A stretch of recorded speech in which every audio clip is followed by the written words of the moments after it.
Hey guys, welcome to Nxt Level Tennis. I'm Daniel Kuznetsov. And I'm Peter Delavadova, and here we are, beautiful Wonga Park Tennis Club at the foothills of the Yarra Valley. And we've got a really interesting subject we'd like to talk to you about today. We do indeed, Pete. So, Federer mentioned that he would prefer his kids to have a two-handed backhand over his beautiful one-hander in tournaments. What do you think of that, Pete? Well, a lot of people have asked me the same question since he actually brought that out, and what we'd like to do is discuss really what would be the main reason why he would think that way. So Pete, why do you think Federer would mention something publicly like that? I think there's many reasons why Roger would say that. The first being that I think he would realise through playing so many players over a long career that the two-handed backhand has so many advantages, particularly from a learning point of view and being able to get to a high level faster.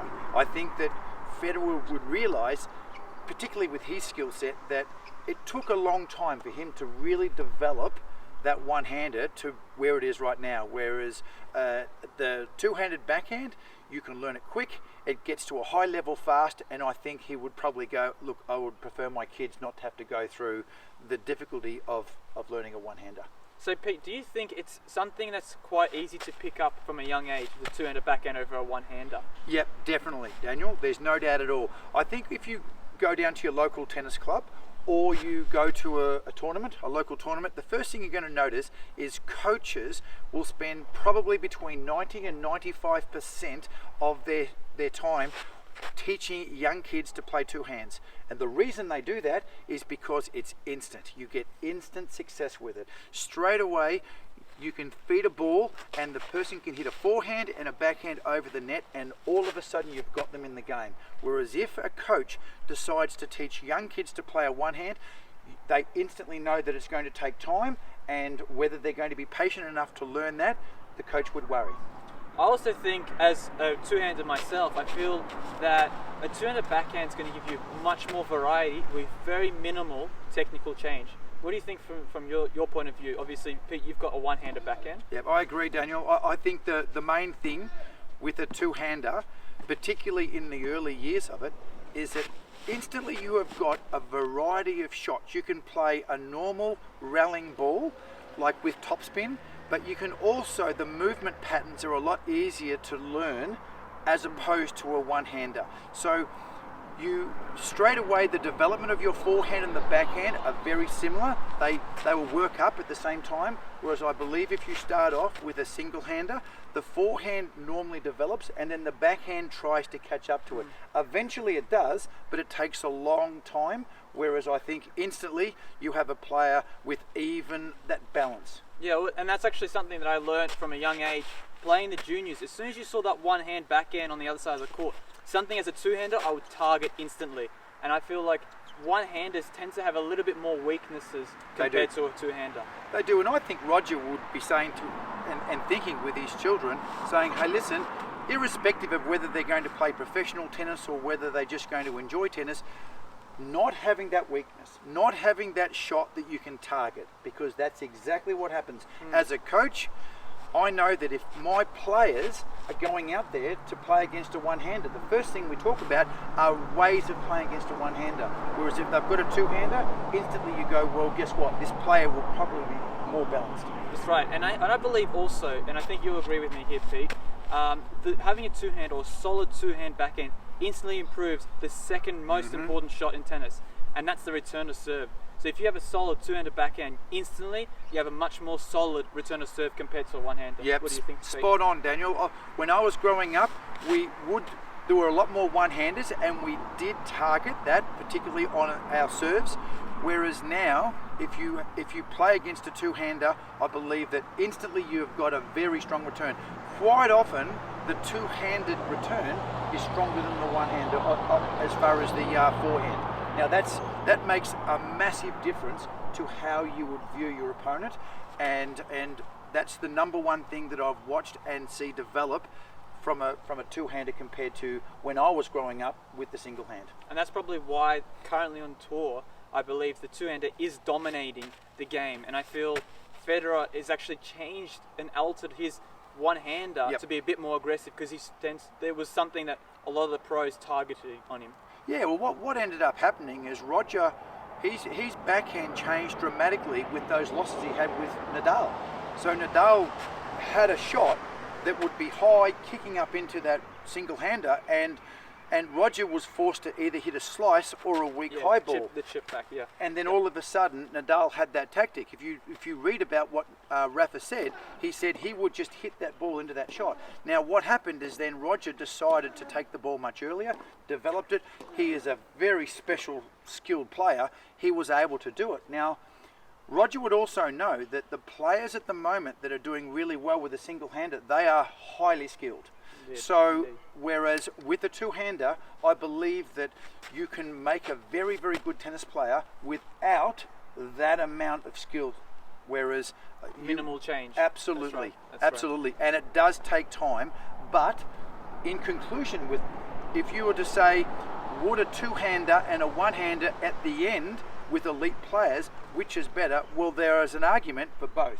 Don't worry, there is a place for a single-handed backhand. It's just that the reason why we're going to see more of them is because if you have most kids at club level coming through learning a two-hander, it's going to be natural that we're going to see a lot more two-handers because that's how they were taught to play. All right, Pete, let's go and let's break down that two-hander, why it might be easier to teach. All right, Pete, let's break down my two-hand backhand, and we'll show the viewers why Federer would prefer his kids to have that two-handed backhand. Yep, okay, mate. So let's take your racket back. All right, the first thing you notice about teaching a two-handed backhand is we have scope with both hands, unlike the single-handed backhand. That means there's some variety that we've got to use with our right hand. We can swivel this around slightly to the left or slightly to the right. They will still both work. Same with the left hand. So instantly the grips, we have a lot more versatility with it.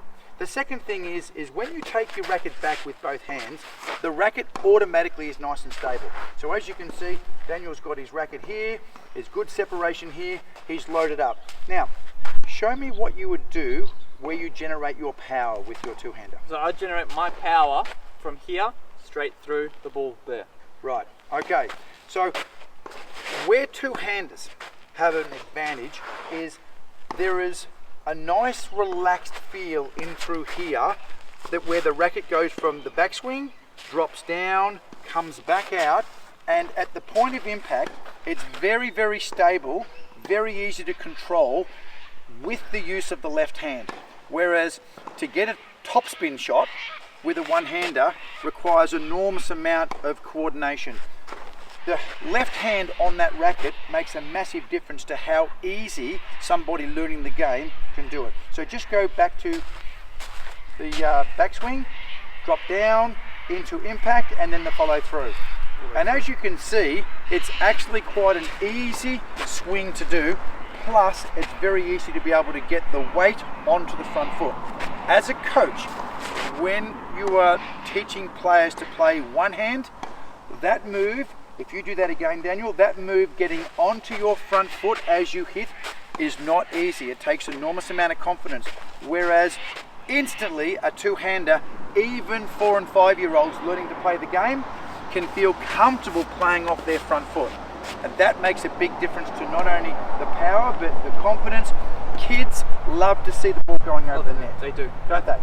And you will see that ball going over the net very quickly. It really, you fall in love with the game, and it's such an easy shot. Plus, at the highest level, let's go to the most difficult shot, or the second most difficult shot in tennis, in the return of serve. Let's have a look and see what you would do on a return of serve. Okay, so moving to the return of serve, I would usually stand up here.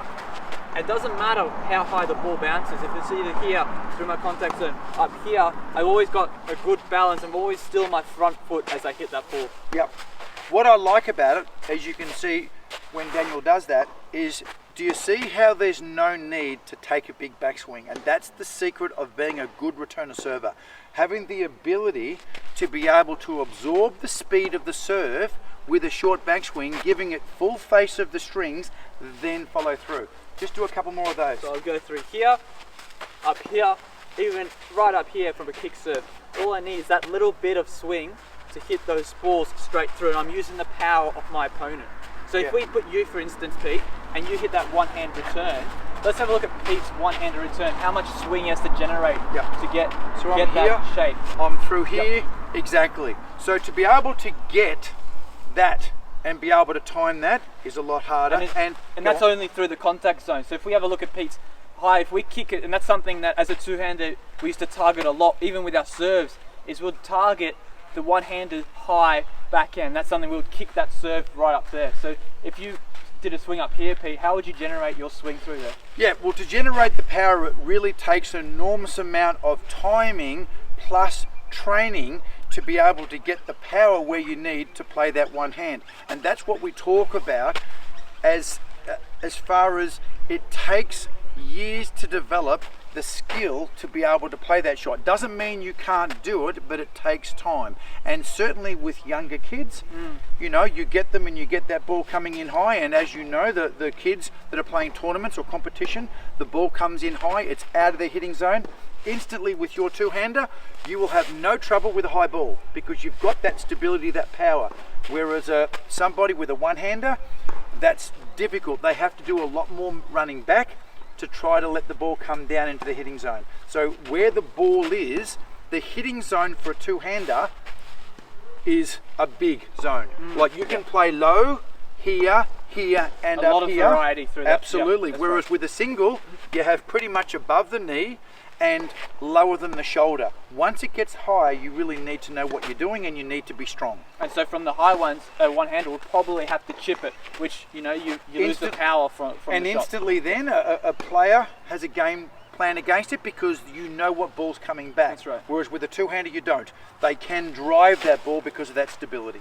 So Pete, to summarize why Federer would prefer his kids to use a two-handed backhand over a one-handed backhand, especially in competition, it's got to go from the young age. So it's obviously easy to teach for coaches, easy to pick up for kids. Correct. You know, to see the ball go over the net quite easily straight away will show them something. And that's, I think that also comes into the kid. If you go, obviously the one hand, like you mentioned, is so difficult to learn, takes so many years.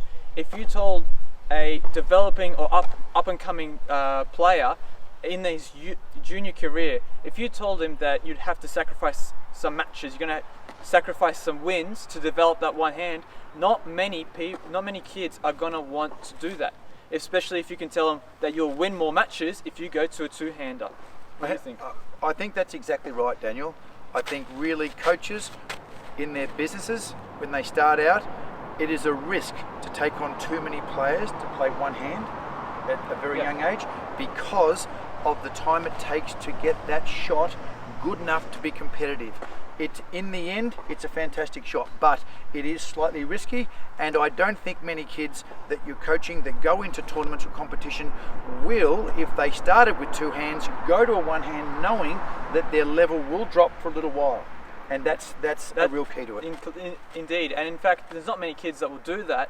And I think Pete Sampras was a perfect example where he was developed and he learned a two-handed backhand until his coach said, okay, let's develop that one hand. And we all know how great Pete Sampras' one hand is, but he had to sacrifice many years, I think 3 years in his junior career, from being one of the top in the nation to have to lose so many matches and his ranking just watch it plummet just because he's changed to that one hand backhand. Yep, true. So in summary, let's talk about this, Daniel. One hand or two hand, all right? We know that Federer says that he would prefer his children to play two hands, but in the end, whether you start and you play your entire career with a one hand or a two hand, I personally, in all the years I've been involved, believe that both work. There is a place for a one hand, there is a place for a two hand. The one hand is not dead, but we do know why Roger would prefer his kids to start with a two hand. And it's quite simple. Obviously, the easy to teach, easy to pick it up. You know, you have a lot more variety with the two-hand backhand, less weaknesses, especially early on while you're developing that one hand compared to a two-hander. And it also helps that second most important shot in tennis, and that's the return of serve. Yep. As a debate about what's a better backhand, a two-hander or a one-hander, Pete, I think we're going to have to leave that for another video because we both have our sides, yes. and there's a reason why we both have. You obviously have a one-hander, and I have a two-hander backhand. Alright, guys, that's it for today from us. Please like, subscribe and share this video. We'd love to hear from you, so don't forget to comment below anything you want to see us to do in the next few videos, or any ideas, or even just your feedback, what you thought of this video. We really appreciate it, guys, and looking forward to seeing you in the next video.